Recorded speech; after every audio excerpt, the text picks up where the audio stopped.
بسم اللہ الرحمن الرحیم. الرحمن الرحیم مالک یوم الدین ایاک نعبد و ایاک نستعین اهدنا الصراط المستقیم صراط الذین انعمت علیہم غیر المغضوب علیہم ولا الضالین. صلی علی محمد و آل محمد. اعوذ باللہ من الشیطان الرجیم. بسم اللہ الرحمن الرحیم. الحمد للہ الذی لا یبلغ مدحتہ القائلون ولا یحصی نعماءہ العادون ولا یعدی حقہ المجتہدون الذي ليس لصفته حد محدود ولا نعت موجود ولا وقت معدود ولا أجل ممدود فطر الخلائق بقدرته ونشر الرياح برحمته والصلاة والسلام على الرسول المسدد المصطفى الأمجد المحمود الأحمد سيدنا ومولانا ومولى الكونين جد الحسن والحسين وعاني أبا القاسم محمد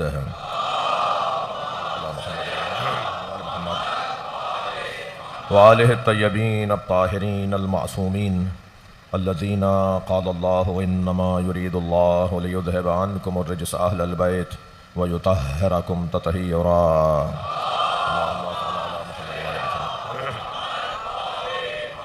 ولعنۃ اللہ علی اعدائہم اجمعین من یوم عداوتہم الی قیام یوم الدین. اما بعد قال الحکیم فی قرآن الکریم.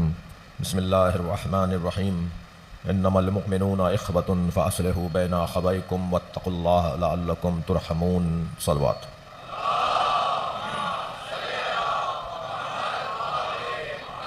ایک صلوات پڑھتے ہوئے تھوڑا سا اور آگے آئیے. اللہم صل علی. صلوات پڑھتے ہوئے. اللہم صل علی.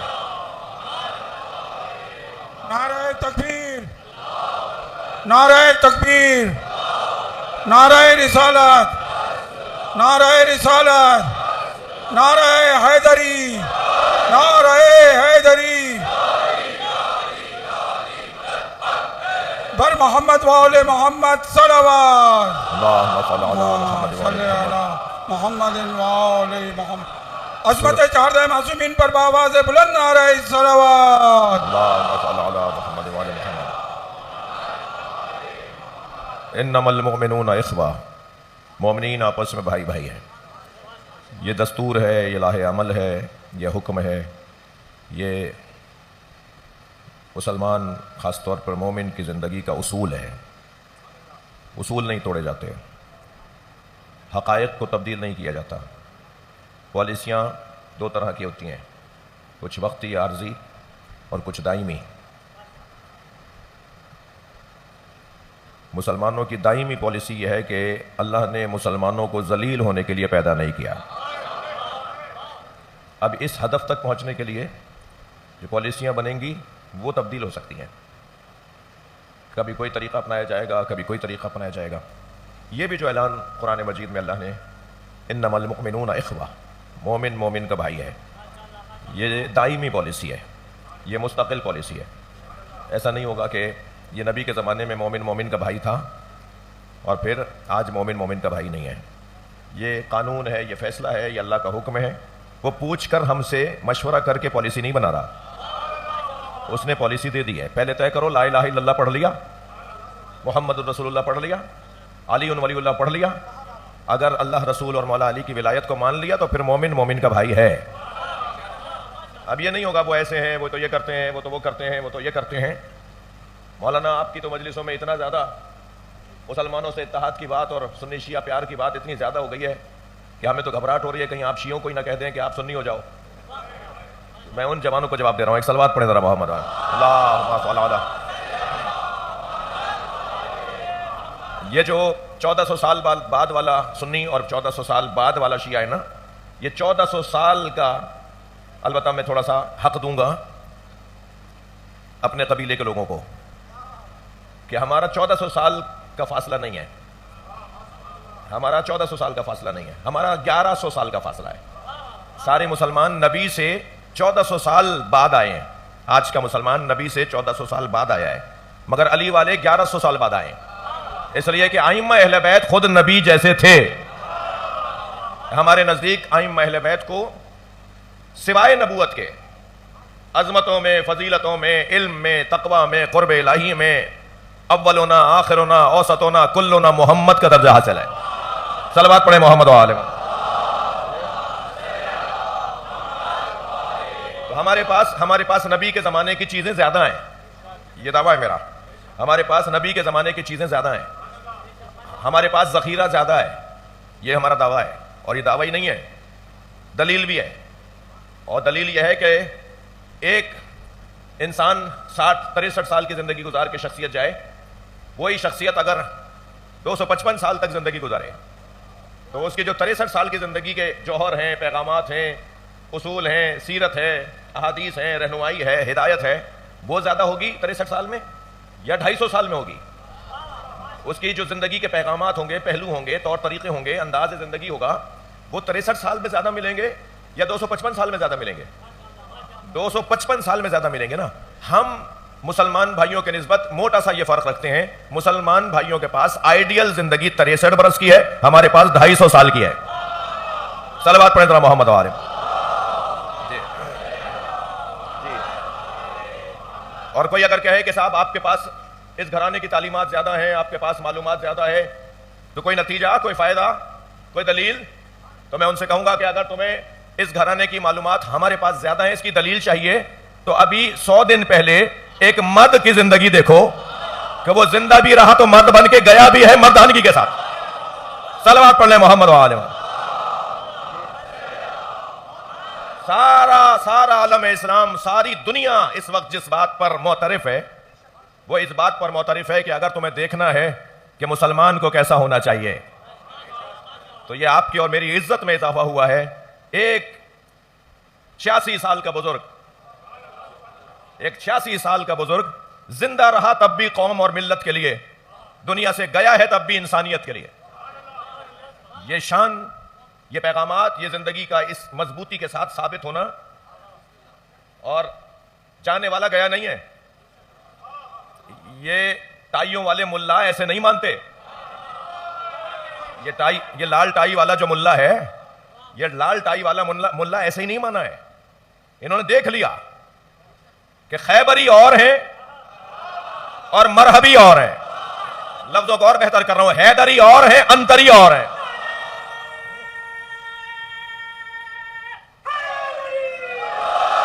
یہ جو کیفیت ہے نا، یہ الحمدللہ اہل بیت سے وابستگی کی وجہ سے ہے. اس پر اللہ کا جتنا شکر ادا کریں کم ہے کہ ہم جہاں بیٹھے ہیں اس سے اچھا دروازہ نہیں ہے. لوگ کہاں بیٹھے ہیں مجھے اس سے غرض نہیں ہے، مگر ہم جہاں بیٹھے ہیں وہاں سے جنت کا رستہ بنتا ہے، ترقی کی راہیں کھلتی ہیں. سب سے بڑی دولت جو ہمیں اس دروازے پر بیٹھنے سے ملتی ہے وہ ہے کردار کی دولت. میں تو اپنی بات کر رہا ہوں، کسی کے خلاف نہیں بول رہا. میں تو اپنی بات کر رہا ہوں نا. کیا میں اپنے بارے میں بھی بات نہ کروں؟ اس دروازے کی سب سے بڑی دولت کردار کی دولت ہے. کردار کی دولت ہے. آپ دیکھیے، جگر دیکھیے، یہ اس بچے کے ابا اماں کوئی ساتھ ہیں یا نہیں؟ آپ کے ساتھ؟ اللہم صلی علی محمد. یہ بچے بہت عزیز ہیں، مگر میں آپ سے گزارش کر رہا ہوں جو بچوں کو لائے ہیں نا، اپنے بچوں کو اپنے ساتھ بٹھائیں. یہ بہت محترم ہے، اس کی عزت مجھ سے زیادہ ہے. اس کی سلامتی کے لیے، اس کے ہاتھ میں تکلیف ہے، اس کی شفا کے لیے صلوات پڑھیں. اللہم صلی علی محمد. مگر جو بچوں کو لے کر آئے نا وہ اپنے ساتھ بٹھائیں. تو اب کیا معلوم یہ آ کے میرے ساتھ بیٹھ جائے تو پھر یہی پڑے گا مجلس. کیا پتا. اس لیے ابا ساتھ بٹھائے نا اپنے. صلوات پڑھیں ذرا محمد والے. اس سے بلند صلوات. اللہم صلی علی. اس سے بھی بلند صلوات. اللہم صلی علی محمد وعلی محمد. توجہ ہے آپ حضرات کی. اس قوم کے ساتھ، اس نظریے والوں کے ساتھ جو تاریخ میں ہوا ہے نا، کوئی ایسا دور نہیں گزرا جس دور میں اس قوم کو اذیتیں نہ پہنچائی گئی ہو، تنگ نہ کیا گیا ہو، چٹکیاں نہ بھری گئی ہوں، رستے میں ان کے مسائل کو کھڑا نہ کیا گیا ہو. ان کو محدود کرو، ان کو مارو، ان کو نکالو.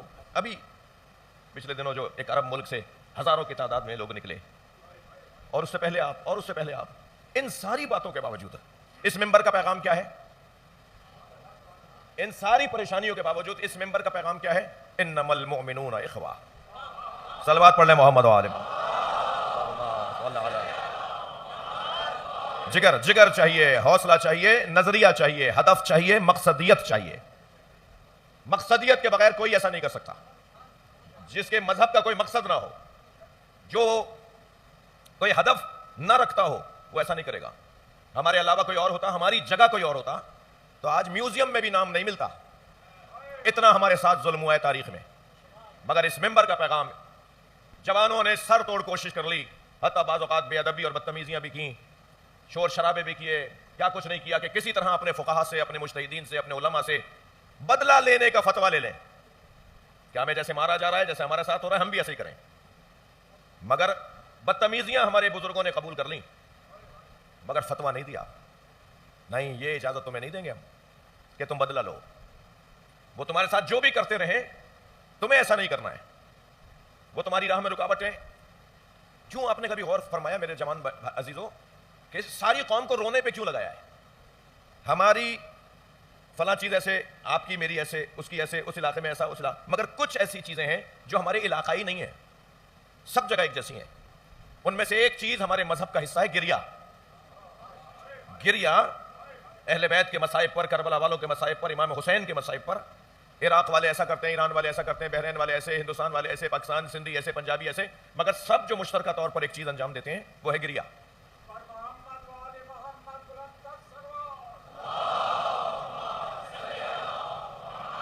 یہ جو گریا ہے، یہ جو گریا ہے، یہ جو مشترکہ ہماری زندگیوں اور ہمارے مذہب کا حصہ ہے، یہ ساری قوم کو گریے پہ کیوں لگایا؟ من بکا او ابکا او تباکا. جو حسین پہ رویا، جس نے حسین پہ رلایا، جس نے رونے کا ماحول، رونے کی شکل بنائی، سامع، ذاکر، بانی. یہی مطلب ہوا نا.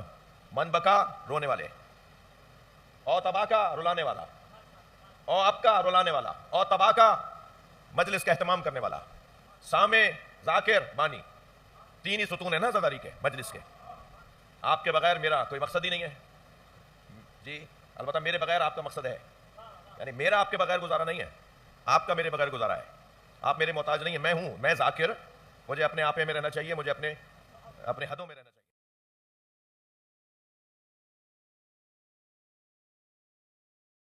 مگر آپ کا میرے بغیر گزارا ہے، اس لیے کہ آپ ایک کتاب کھول لیں گے، میر انیس کا مرثیہ پڑھ لیں گے، مرزا دبیر کا کوئی مرثیہ پڑھ لیں گے، رو لیں گے، ماتم کر لیں گے، اکیلے بھی آپ رو لیں گے. مگر جو رلانے والا ہے وہ تو جب تک سامنے نہیں ہوگا اس کا وجود ہی نہیں ہے، وہ ہے ہی نہیں. اس لیے مجھ ذاکر کو قابو میں رہنا چاہیے. یہ جیسے ابھی اس بچے کے آنے پر ایک مشکل، تو دوسری مشکل یہ کہ اس کا احترام زیادہ ہے. ایک مشکل یہ کہ کہیں اور کوئی منظر نہ بن جائے، اور ایک مشکل یہ کہ اس کا احترام زیادہ ہے. اس لیے میں نے کچھ کہا تو اس کا ازالہ بھی کیا. صلوات پڑھیں ذرا محمد والے میں. یہ جو پوری قوم کو رونے پہ، رلانے پر اور رونے کا ماحول بنانے پر ائمہ اہل بیت نے پوری قوم کو لگایا ہے. میں نہیں جا رہا کلامی بحث کے اندر کہ جو کہتے ہیں نہیں رونا تو جائز نہیں ہے، رونا تو نہیں چاہیے، رونا تو بدعت ہے، رونا تو غم منانا اور یہ سب چیزیں، ہم ان سے بات ہی نہیں کر رہے. یعنی اس وقت ان سے بات نہیں کر رہے، ورنہ تو ہم نے خوب بات کر لی ہے. ایک مدت سے انہیں سمجھاتے آ رہے ہیں، اور جو سمجھنا چاہ رہا ہے، وہ جسے سمجھنا تھا وہ سمجھ گیا ہے. الحمدللہ بڑے بڑے علماء کے بیانات آنا شروع ہو گئے ہیں. نبی مکرم نے امام حسین پہ گریہ کیا. حضرت حمزہ کے جنازے پہ سرکار دو جہاں نے فرمایا کوئی ہے جو میرے چچا پہ آ کے روئے، اور ساری عورتیں اپنے اپنے جنازے چھوڑ کے حضرت حمزہ کے جنازے پر آ گئیں. آج بھی دنیا میں، عرب دنیا میں، جب کوئی کسی کے ہاں حادثہ، کوئی ایسی موت ہوتی ہے جو مظلومانہ موت ہوتی ہے، تو پہلے حضرت حمزہ کا نوحہ پڑھا جاتا ہے، پھر وہ اپنے عزیز کا جنازہ اٹھاتے ہیں. آج بھی رائج ہے دنیا میں. پھر بہت سارے دلائل. قرآن میں رونے کی کثرت کا حکم ہے. اللہ رونے والوں کو قرآن میں پسند کرتا ہے. انبیاء کرام رونے کے لیے غذائیں استعمال کرتے تھے کہ آنسو زیادہ آئیں. کسی نبی کا کوئی دن نہیں گزرا جس دن وہ رویا نہ ہو. اصل بات کے اوپر یہ رونے کا جو فلسفہ ہے، مقصد ہے، وہ ہے دل کو نرم کرنا. یہ جو سب کو لگا دیا ہے رونے پر، اس کا آپ ہدف سن لیجئے کیا ہے. اس کا ہدف یہ ہے کہ کسی طرح اس قوم کا دل نرم رہے. جو نرم دل قوم ہوگی نا، وہ آج پریشانی برداشت کر لے گی، مگر کل اسی کا ہے. مستقبل اسی کا ہے جو آج گزار دے. اور جو آج بدلہ لے لے گا اور آج ویسا کا ویسا ہی میدان سجا لے گا، تو یا وہ رہے گا یا یہ رہے گا. لیکن جو آج گزار دے گا کل اسی کا ہے. اور اگر میری بات پر آپ اور زیادہ مضبوط یقین کرنا چاہیں گے تو ایسے کریں گے کہ تاریخ بشریت میں جتنا اس قوم کے ساتھ ظلم و زیادتی ہوئی ہے حسین والوں کے ساتھ، اتنا ہی یہ پھیلتے چلے گئے.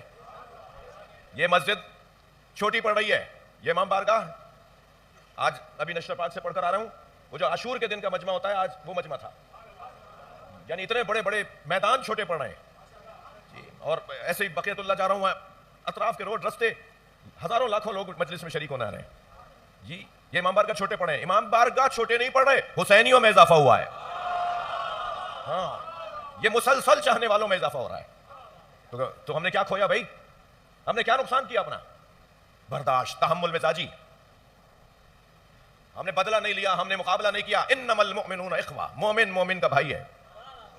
یہی پیغام قرآن مجید کا، اس پر عمل کرتے آ رہی ہے ساری قوم. جب مومن مومن کا بھائی ہے، توجہ ہے بھائی دو طرح کے بھائی ہوتے ہیں نا، ایک خونی بھائی ہے اور ایک ایمانی بھائی ہے. کچھ خونی بھائی ہوتے ہیں اور ایمانی نہیں ہوتے، کچھ ایمانی بھائی ہوتے ہیں اور خونی نہیں ہوتے. یہ قسمت والے لوگ ہیں کہ جن کے خونی بھائی بھی ایمانی بھائی ہیں اور ایمانی بھائی ان کے خونی بھائی ہیں. لیکن بھائی دو طرح کے ہیں، یا ایمانی یا خونی، خون ایک ہے دونوں کا. عزیزان گرامی ذہن میں رہے، ہمارے لیے وہی پیغام ہے، توجہ، ہمارے لیے وہی پیغام ہے کہ بھائی ہے تمہارا، یہ اس سے لڑنا نہیں ہے، اس سے درگزر کرنا ہے. اور بھائی بھی بڑا بھائی ہے. کیا کیا پیغام دیا بڑی بوڑھیوں نے ہمارے گھروں میں بچیوں کو، ہمارے بزرگوں نے کیا پیغام دیا؟ 8 منٹ پہلے اذان ہو رہی ہوتی ہے تو کہتے ہیں بڑے بھائیوں کی اذان ہو رہی ہے جی. ہم نے اپنے سنی بھائیوں کو، ہمارے گھر سے اتحاد بین المسلمین کا پیغام ہے. ہمارے گھر کے بڑے بوڑھے، ہمارے گھر کی بڑی بوڑھیاں کہتی تھی بڑے بھائیوں کی اذان ہو رہی ہے جی. جملہ ہدیہ کر رہا ہوں، ہم تو خاندانی نسلاً آبا و اجداد سے اہل سنت کو بڑا بھائی کہتے آئے ہیں. یہی پیغام ہے حضرت یوسف کا کہ بڑے بھائی اگر کنویں میں بھی پھینک دے تو بدلہ نہ لینا. صلوات پڑھیں ذرا محمد و آل محمد. انما المؤمنون اخوہ. بنی آدم آزائے. سعدی شیرازی ایرانی شاعر، ایک فارسی زبان شاعر، ایرانی شاعر نہیں کہہ رہا میں، فارسی زبان شاعر. وہ کہتے ہیں کہ بنی آدم آزائے یک دیگرند، جتنے بھی انسان ہیں وہ ایک دوسرے کے اعضاء ہیں. ایک ہاتھ دھونے کے لیے دوسرے ہاتھ کا استعمال ہوتا ہے یا نہیں؟ صلوات پڑھیں ذرا محمد والے.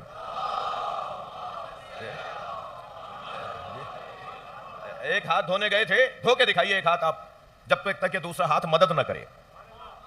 ایک ہاتھ کو دھونے کے لیے دوسرے ہاتھ کی مدد کی ضرورت ہے. محتاج ہیں دونوں ایک دوسرے کے. بنی آدم آزائے یک دیگرند، بنی آدم ایک دوسرے کے اعضاء ہیں. میں نے اپنے ایک عزیز مریض کو دیکھا، وہ مسلسل شکایت کر رہے تھے کہ میرے پیر میں درد ہے، اور سارا علاج اور ساری توجہ، ساری دوائیاں کچھ دن تک پیر کے درد کے لیے استعمال ہوتی رہیں. جب ایم آر آئی اور جب وہ ٹیسٹ ہوئے تو معلوم ہوا کہ کمر کا ایک موہرا متاثر ہے. چوٹ ہے کمر میں، درد ہے پیر میں جی.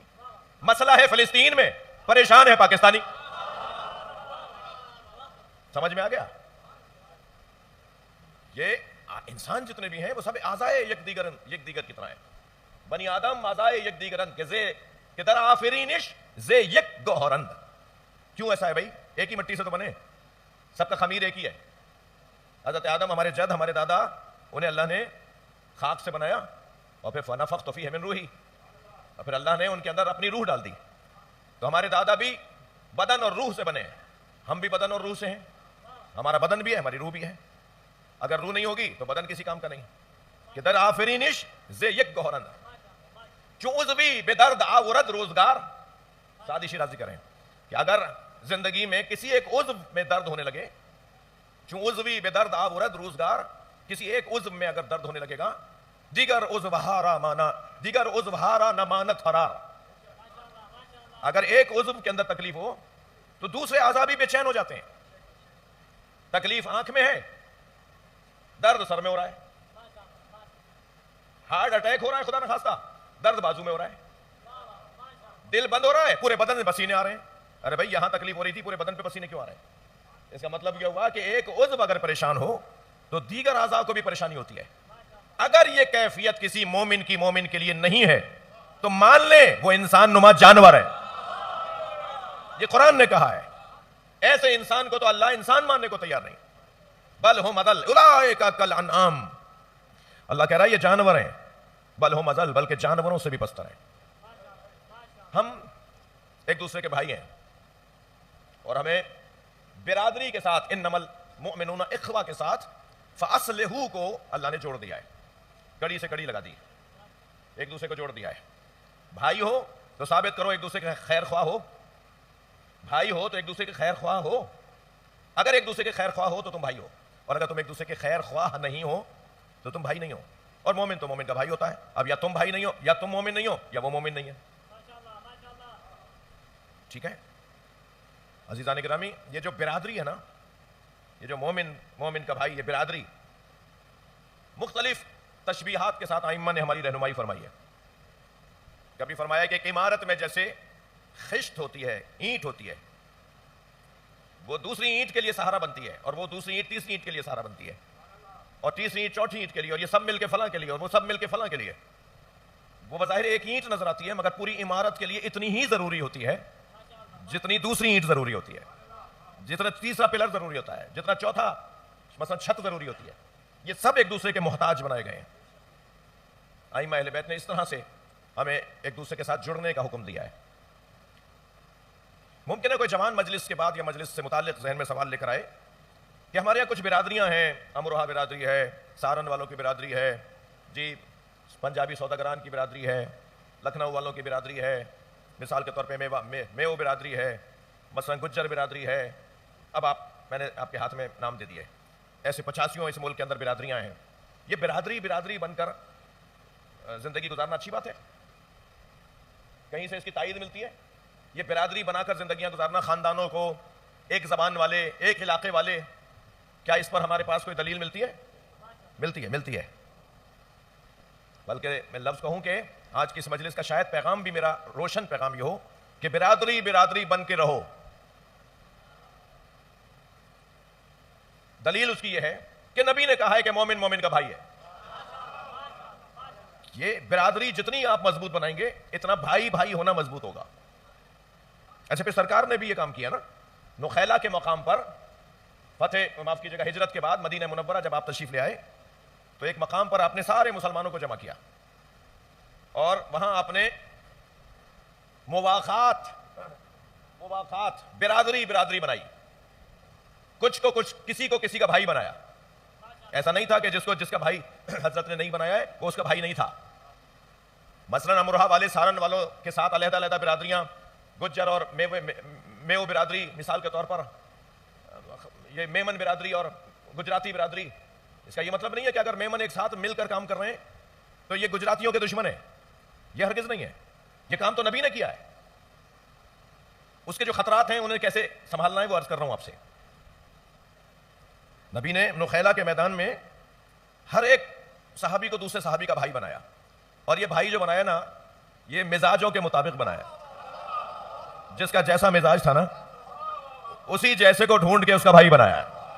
آپ کو سن کے اچھا لگے گا، حضرت ابو بکر کو حضرت عمر کا بھائی بنایا، حضرت عثمان کو حضرت عبد الرحمن ابن عوف کا بھائی بنایا، حضرت سلمان کو ابو ذر کا بھائی بنایا. صلوات پڑھے ذرا محمد والے.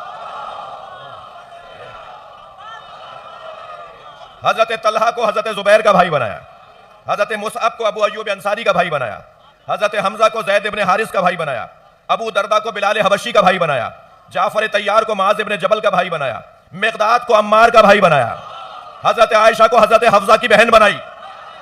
ہاں یہ تو اب یہ تھوڑی کہ مردوں کو ہی بھائی بنایا، عورتیں کہاں جائیں گی؟ صلوات پڑھے ذرا محمد و آل محمد.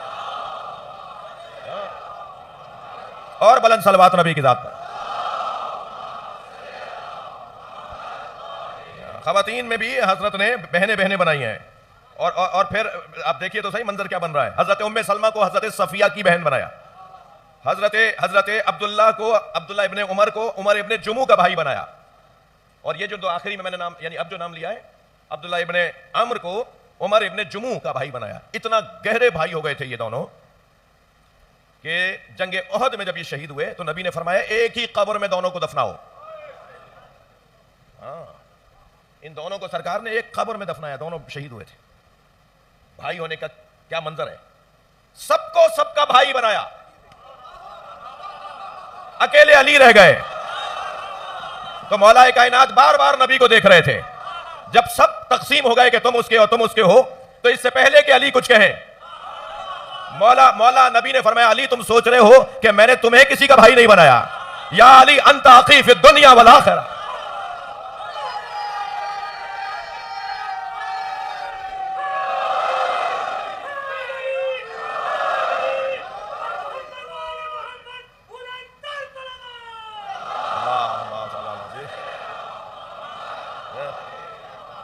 اے علی تم اس دنیا میں بھی میرے بھائی ہو، آخرت میں بھی بھائی ہو. مولا علی کو اپنا بھائی بنایا. توجہ کر لی آپ حضرات نے؟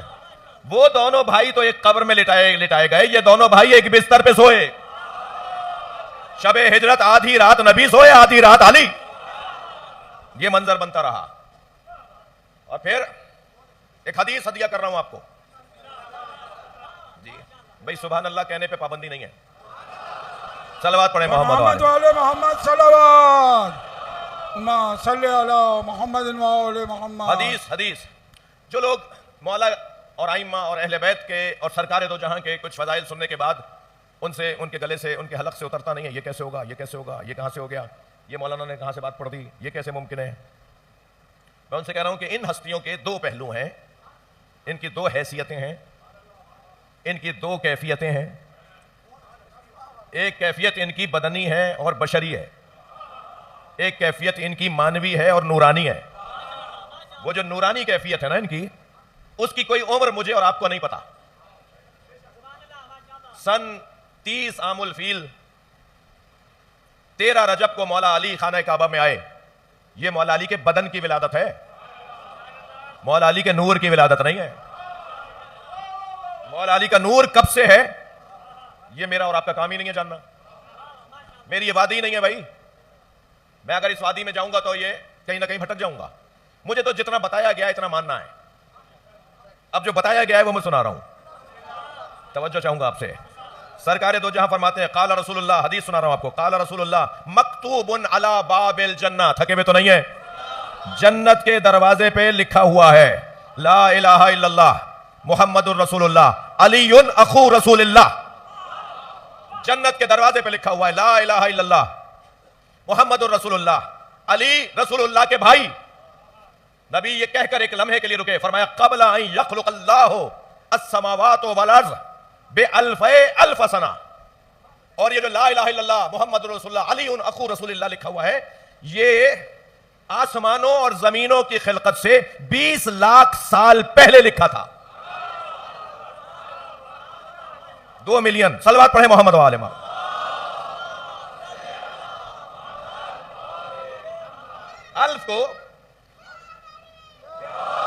الف کو الفین سے ضرب دیں، 1000 کو 2000 سے ضرب دیں، کتنا ہے؟ 20 لاکھ. 1000 کو 2000 سے ضرب دیں. 20 لاکھ سال پہلے. سال تو بنتا ہے مہینوں سے، مہینے تو بنتے ہیں ہفتوں سے، ہفتے تو بنتے ہیں دنوں سے، اور دن تو بنتے ہیں گھنٹوں سے، اور تو گھنٹے بنتے ہیں منٹوں سے، ساعتوں سے، لمحات سے، اور لمحے بنتے ہیں سورج کی گردش سے. ابھی آسمان نہیں تھا، زمین نہیں تھی، تو دن کیسے تھا؟ بس اتنا ہی کہا جا رہا ہے جتنا کہہ رہے ہیں سمجھ لو. یہ مرنے کے بعد نظر آئے گا کہ دنیا کیسی تھی.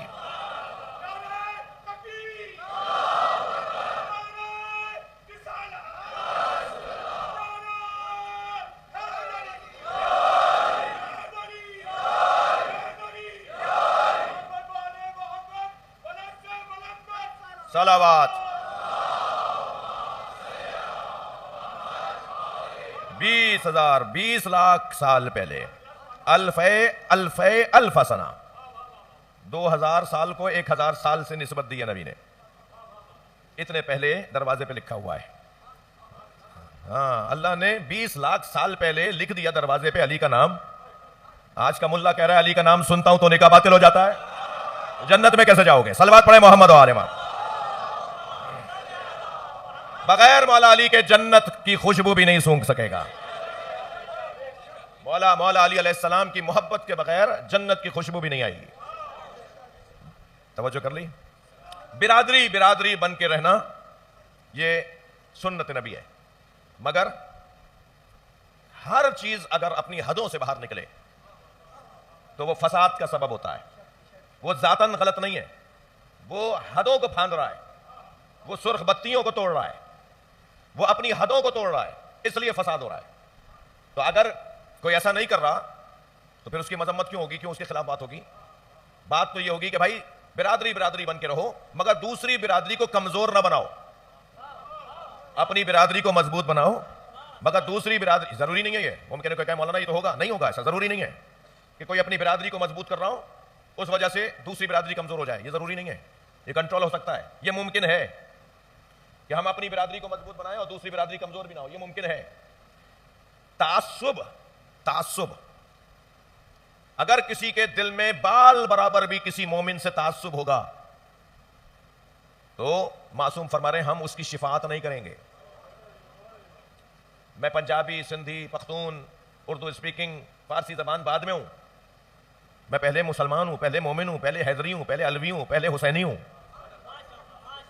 اگر میں کسی اور قوم کے ساتھ تعصب کروں گا تو معصوم ہماری سفارش نہیں کریں گے. معصوم ہمیں فرما رہے ہیں ہم بھول جانا، پھر ہم تمہارے کام نہیں آئیں گے. برادری بنوائی تھی، محاذ-آرائی نہیں کروائی تھی، تو میں محاذ-آرائی میں تو نہیں ڈالا تھا ہم نے، حدوں میں رہے. تعصب کی تعریف مجھ سے سن لیجئے اور اس کے بعد ایک منزل تبدیل کروں گا. تعصب کی تعریف کیا ہے؟ تعصب کسے کہتے ہیں؟ بھائی وہ متعصب ہیں، وہ تعصب کرتے ہیں. وہ دیکھو پختون بھائی جو ہے نا، وہ اس وجہ سے میرے ساتھ ایسا کر رہے تھے کہ میں مثلاً اردو اسپیکنگ ہوں. وہ دیکھو بھائی میں سندھی اسپیکنگ ہوں نا، تو یہ اردو اسپیکنگ نے میرے ساتھ تعصب کیا ہے. یہ باتیں روزانہ کی سننے کی ہے نا، روزانہ ہی سن رہے ہیں نا. تعصب کسے کہتے ہیں؟ تعصب کی تعریف یہ ہے کہ اپنے نااہل کو دوسری قوم کے اہل پر ترجیح دینا. اپنی قوم کے نااہل کو دوسری قوم کے اہل پر ترجیح دینا. بھئی یہ میرا ہے چاہے کیسا ہی ہے. نہیں، یہ نہیں ہوگا، یہ اجازت نہیں ہے. یہ ہماری زبان بولتا ہے، یہ ہمارے قبیلے کا ہے چاہے کیسا ہی ہے. اس قبیلے کے اندر ایک قابل انسان ہے، یہ سیٹ اسے ملنی چاہیے، یہ منصب، یہ ذمہ داری اسے ملنی چاہیے، مگر چونکہ وہ میری زبان نہیں بولتا، میرے قبیلے کا نہیں ہے، لہٰذا میں اس کو نہیں لے سکتا، اسے لوں گا چاہے یہ نااہل ہو. اپنی قوم کے نااہل کو دوسری قوم کے اہل پر ترجیح دینا، اسے تعصب کہا جاتا ہے، جو حرام ہے. بس اگر یہ کنٹرول میں رہے، یہ اگر جذبہ اور یہ کیفیت قابو میں رہے تو کیا پریشانی ہے؟ کوئی پریشانی نہیں. اپنی قوم کو، اپنی برادری کو مضبوط بنانا یہ نبی کی سنت ہے. اور سب سے بڑی برادری ہماری جو ہے وہ انسانیت ہے. پھر دوسری بڑی برادری ہماری اسلام ہے، مسلمان ہونا ہے. اور پھر تیسری بڑی برادری ہماری مومن ہونا ہے. مگر یہ تینوں برادریاں آپس میں لڑیں یہ ضروری نہیں ہے، ان تینوں برادریوں میں جھگڑے رہیں یہ ضروری نہیں ہے. میں شیعہ رہتے ہوئے سنی سے پیار کر سکتا ہوں، وہ سنی رہتے ہوئے شیعہ سے نفرت نہ کرے، یہ ممکن ہے. میں مسلمان ہوتے ہوئے عیسائیوں سے محبت کروں اور ان سے نفرت نہ کروں، یہ ممکن ہے. جب یہ ممکن ہے، اللہ رسول بھی یہی چاہتے ہیں، تو پھر یہ کر کے کیوں نہیں دکھاتا میں؟ اور یہ سہون کے ہمارے دوست اسد شاہ یہاں بیٹھے ہوئے، شہباز قلندر کے مزار، صوفیوں کی درگاہیں. ایک نظریہ یہ ہے کہ لوگوں کو جوڑنے کا جو بہترین نظریہ ہے وہ تصوف ہے. بعض لوگوں کا یہ خیال ہے کہ یہ تصوف ہے، یہ سب کو جوڑ دیتا ہے. میں کہتا ہوں نہیں، تم نیچے کی کلاس میں آ کے بات کر رہے ہو. جوڑنے کی ایک اونچی کلاس بھی ہے، اور جوڑنے کی جو اونچی کلاس ہے وہ ہے عزاداری، وہ ہے حسینیت، وہ ہے ذکر کربلا. آپ یہیں سے شروع ہوں. میرے خیال سے یہ ہزارہ بلتیاں گلگت کے ہیں، وہ ہزارہ بیٹھے ہوئے ہیں جی، وہ سندھی بیٹھے ہوئے ہیں، وہ پنجابی بیٹھے ہوئے ہیں. اسی جگہ پر 50 قومیں نہ نکل آئیں تو مجھے کہیے گا. اسی امام بارگاہ میں 50 قومیں نکل آئیں گی. یہ کس نے جوڑایا میں؟ یہ کربلا نے جوڑایا میں. ہم سب اس وقت کربلا میں بیٹھے ہیں. جتنی دیر ہم مجلس میں بیٹھتے ہیں اتنی دیر ہم کربلا جاتے ہیں. ہم کربلا میں بیٹھے ہیں. یزیدی سپاہیوں میں اضافے پہ اضافہ ہے. ایک لشکر کے بعد دوسرا لشکر آ رہا ہے، اور ہر لشکر آنے کے بعد اتنی خباثت دکھاتا ہے کہ حسین کے بچوں کے رونے کی آوازیں بلند ہو جاتی ہیں. لکھا ہے کہ جب شمر اپنا لشکر لے کر آیا تو اس نے خیام حسینی کے گرد اپنے گھوڑوں کو دوڑایا کئی مرتبہ، اور اتنا دوڑایا کہ چھوٹے چھوٹے بچے ماؤں سے لپٹ لپٹ کر سہمے جا رہے تھے.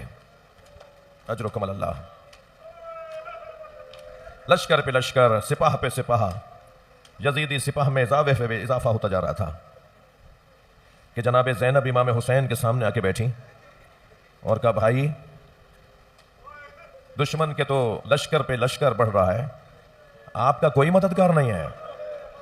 امام نے فرمایا زینب میں نے اپنے بچپن کے دوست حبیب ابن مظاہر اسدی کو خط لکھا ہے اور مجھے یقین ہے کہ حبیب میری مدد کو ضرور آئے گا۔ اجرکم اللہ، اجرکم اللہ۔ میں اپنے ان بھائیوں کو یہ جملہ کہنا چاہ رہا ہوں کہ جو یہ کہتے ہیں نا کہ کوفے والوں نے خط لکھ کر بلایا اور ساتھ نہیں دیا۔ کوفے کے 5 بڑے سردار جنہوں نے خط لکھا تھا وہ کربلا میں امام حسین کے ساتھ شہید ہوئے ہیں۔ ایسا نہیں ہے کہ خط لکھ کر بلایا اور پھر ساتھ نہیں دیا۔ کوفے کے 5 بڑے سردار وہ کربلا میں امام کے ساتھ شہید ہوئے ہیں۔ زہیر قین، مسلم ابن اوسجہ، ہانی ابن عروہ، جی قیس ابن مسہر سیداوی اور حبیب ابن مظاہر، ان 5 نے خط لکھا تھا امام حسین کو اور یہ 5 قربان ہو گئے امام حسین پر۔ کوفے کے شیعہ سردار جتنے تھے نا، ہاں یقیناً جو ان کے اثر میں تھے، ان کے کہنے میں تھے، وہ سب ایک جیسی ہمت کے لوگ نہیں تھے، مگر یہ سب خط لکھنے والے تھے جو حسین پہ قربان ہوئے۔ روایت کہتی ہے نبی مدینے میں ایک گلی سے گزر رہے تھے کہ ایک بچے کو آپ نے گود میں اٹھایا، پیار کیا، اس کے سر پہ ہاتھ پھیرا۔ کسی نے پوچھا یا رسول اللہ یہ کون ہے؟ کہا مجھے اس سے غرض نہیں ہے یہ کون ہے، میں نے دیکھا یہ میرے حسین سے محبت کرتا ہے۔ روایت کہتی ہے وہ بچہ جس سے نبی نے پیار کیا اور فرمایا یہ میرے حسین سے محبت کرتا ہے، وہ حبیب ابن مظاہر تھے، وہ حبیب ابن مظاہر تھے۔ امام حسین نے حبیب کو خط لکھا ہے۔ ختم بسم اللہ کے بعد حمد و ثناء پروردگار، نبی مکرم پہ درود و سلام، اس کے بعد حبیب کا نام لکھا ہے الی رجل فقیہ حبیب ابن مظاہر، ایک فقیہ مرد، فقیہ مرد حبیب ابن مظاہر کے نام، من الحسین ابن علی، حسین ابن علی کا خط۔ سلام کے بعد لکھا حبیب تمہیں نبی سے ہماری نسبت کا علم ہے، نبی سے ہماری نسبت کا جو تمہیں علم ہے تو بس جان لو کہ کربلا میں دشمنوں میں گھر گیا ہوں۔ حبیب قبیلے دار انسان تھے، سردار تھے اپنے قبیلے کے، آپ کے گھر میں بہت سارے لوگ ملنے آئے ہوئے تھے، دسترخوان لگا ہوا تھا، عزیز و اقارب بیٹھے تھے، دروازے پر دستک ہوئی، غلام دروازے پر جانے لگا، مگر غلام کے پہنچنے سے پہلے دروازے پہ کھڑے شخص نے آواز دے دی اور آواز یہ آئی انا برید الحسین، میں حسین کا قاصد ہوں۔ حبیب نے اپنے غلام کو اشارہ کر کے روکا کہ اب تم نہیں جاؤ گے میں جاؤں گا، اس لیے کہ یہ آنے والا کوئی معمولی نہیں ہے۔ اجرکم اللہ، اجرکم اللہ، اللہ آپ کو کسی غم میں نہ رلائے، جو جہاں بیٹھا ہے اپنی آواز آزاد کرے پرسہ دے گا۔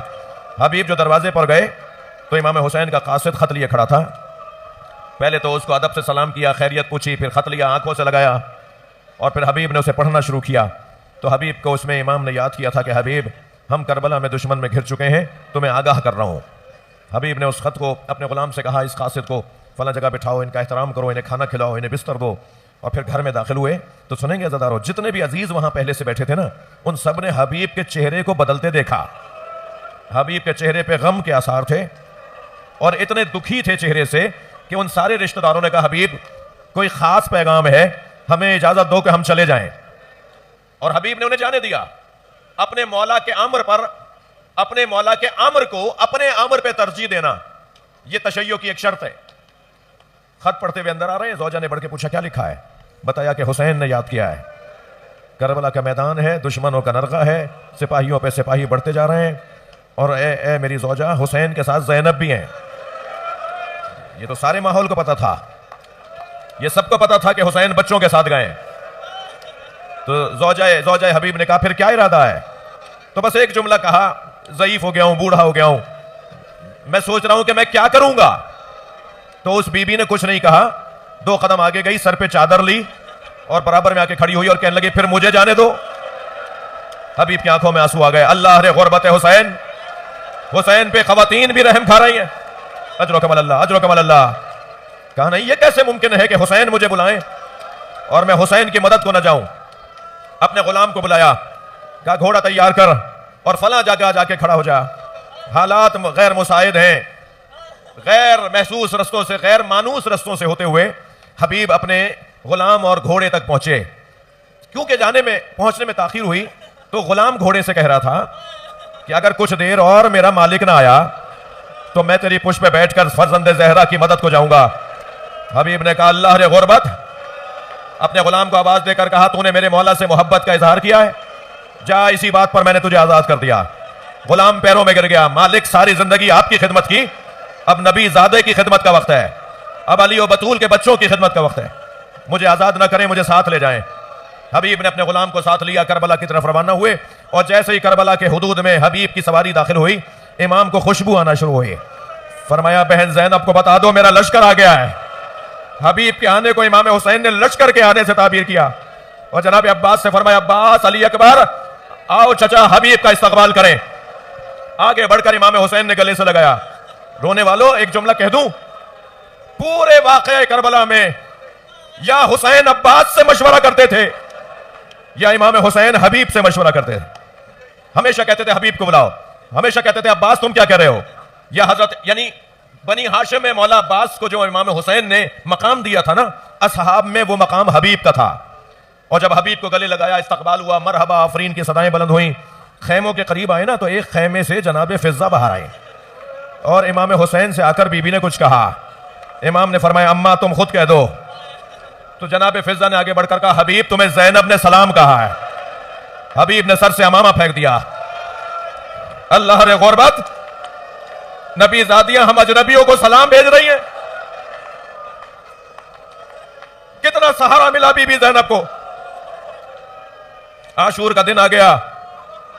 حبیب میرے مولا کی اجازت سے, حبیب سے کتنی ڈھارس تھی اصحاب کو کہ سعید ابن عبداللہ جب زخمی ہوئے, سعید ابن عبداللہ جب زخمی ہو کر گرے ہیں اور امام نے ان کا سر اپنی آغوش میں لیا ہے, تو سعید نے کہا کہ مولا مجھے حبیب سے کچھ بات کرنی ہے. تو حبیب کچھ عقب میں کھڑے تھے, امام نے بلایا حبیب کو بلاؤ. حبیب قریب آئے تو سعید نے اشارہ کیا کہ اپنا کان میرے منہ کے قریب لاؤ.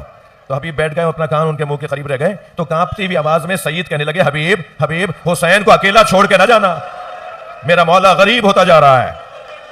اجرکم اللہ اجرکم اللہ. اور جب حبیب ابن مظاہر گئے ہیں نا اور زخموں پہ زخم کھاتے رہے, آخر جب حبیب شہید ہوئے تو سنیں گے امام نے, حبیب کی عمر امام حسین سے چند سال بڑے ہیں, حضرت حبیب کو امام حسین نے خود اٹھایا اور ہاتھوں پہ اٹھا کے کہا یا اللہ حسین گواہی دیتا ہے, یہ قاری قرآن تھا, یہ حافظ قرآن تھا, یہ عامل قرآن تھا. یہ کہہ کر حسین چلے تو حضرت علی اکبر نے فرمایا بابا لاشا مجھے دے دے. فرمایا میرے بچے میرا دوست ہے, مجھ سے بچپن سے پیار کرتا ہے, اس کا لاشا میں خود لے کے جاؤں گا. اجرکم اللہ. ہو گئی مجلس, گریا ہو گیا. عاشور کا دن تمام ہوا. 11 محرم کو قافلہ اسیروں کا کوفے کی طرف روانہ ہوا. یہ قافلہ کوفے جا رہا تھا, نیزوں پہ شہیدوں کے سر تھے. ایک نیزے پر حبیب کا سر ہے, وہ نیزہ خولی کے ہاتھ میں ہے. قاسم ابن حبیب, حبیب ابن مظاہر کا بیٹا, کربلا میں بابا کے ساتھ آ کے شہید نہیں ہوا. جب حبیب آئے تھے تو وہ سفر پر تھا, واقعہ گزرا تو یہ کربلا کی طرف روانہ ہوا. یہ جو کربلا آ رہا تھا تو سامنے سے سروں کو آتے ہوئے دیکھا, اور سروں میں ایک سر اس کے بابا حبیب کا تھا. قریب جا کے خولی سے کہتا ہے خولی یہ سر میرے بابا حبیب کا ہے, میں حبیب ابن مظاہر کا بیٹا قاسم ابن حبیب ہوں. خولی نے کہا کیا چاہتے ہو؟ کہا یہ سر مجھے دے دو, میں ان کے بدن کے ساتھ ملا کے انہیں دفنانا چاہتا ہوں. خولی کہنے لگا مجھے شام تک پہنچانا ہے, مجھے دربار میں انعام ملنے والا ہے. اس نے کہا جو انعام تمہیں وہاں ملے گا میں دینے کو تیار ہوں, مگر اس نے کہا نہیں, سر بار بار گنے جاتے ہیں اور مجھے شام تک سر پہنچانے ہیں, میں سر نہیں دے سکتا. قافلہ کچھ اور آگے بڑھا, یہ گیا واپس اپنے 10 نوجوان دوستوں کو لے کر آیا. کون؟ قاسم ابن حبیب ابن مظاہر. اور قافلے پر حملہ کیا. وہ 10 دوست مختلف جگہوں پر جو سپاہی تھے, یزیدی سپاہی, ان سے لڑتے رہے. قاسم ابن حبیب نے خولی پر حملہ کیا, بابا کا سر اسے لیا, اور جب ہاتھ میں سر لے لیا گھوڑے پر بیٹھ گیا تو اپنے دوستوں کو آوازیں دینے لگا فلاں فلاں چلو واپس چلو, جس کا جوان بیٹا زندہ ہو اس کے باپ کے سر کو نیزے پہ کوئی نہیں اٹھا سکتا. یہ جملہ سننا تھا. امام سجاد نے بیڑیاں پکڑی, ہتھ کڑیاں سنبھالی, امام حسین کے سر کے قریب آئے. بابا یہ سچ کہتا ہے آپ کا بچہ مشیت کا پابند, ورنہ کوئی جوان گوارا نہیں کرتا. اللہ لعنت اللہ علی قوم الظالمین. اے حبیب آ جاؤ